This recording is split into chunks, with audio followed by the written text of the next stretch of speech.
अस्सलामुअलैकुम, welcome to student tube. आज के इस लेक्चर में हम बात करेंगे chapter number 2 Icom part 1 business math. Book है शाहिद जमाल की, एक्सरसाइज है 2, चैप्टर भी 2 ही है। तो चलिए फिर आज का क्वेश्चन सॉल्व करते हैं। क्वेश्चन नंबर है 2.13। 3 men took part in a business. They put in rupees 2000, rupees 4000 and rupees 15,000 as their capital. The profit was divided among them as the amount invested by them. If the profit was rupees 300, what did each get? अब यहाँ पर 3 लोगों ने business शुरू किया है, जिसमें से एक ने 2000, दूसरे ने 4000 और तीसरे ने 1500 रुपये इन्वेस्ट किए हैं।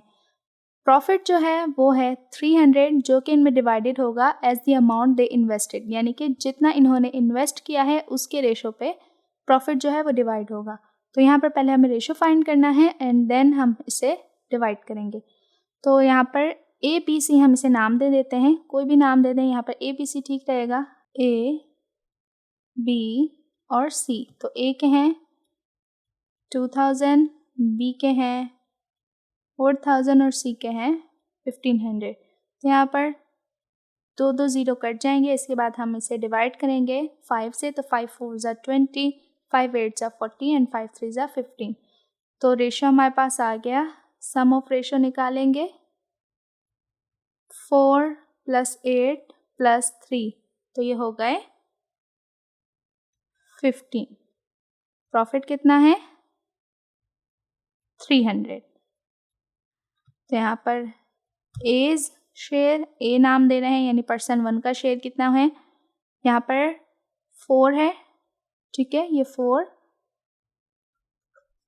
300 आएगा पहले, देन फर्स्ट है 4 × 15, तो ये आ गया 80। फिर बीज, तो 300 कितने हैं 8 × 8 और फिर 15 से डिवाइड होगा, तो ये आ जाएगा 160। Then C's share 300 × 3 divided by 15, तो ये आ गया ओनली 60 आंसर।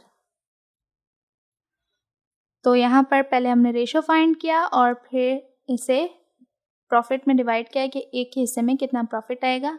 मज़ीद क्वेश्चंस के लिए मेरे चैनल को करें सब्सक्राइब, साथ ही अपने क्लासमेट्स एंड फ्रेंड्स से शेयर भी ज़रूर करें। मिलते हैं नेक्स्ट वीडियो में, तब तक के लिए अल्लाह हाफिज़।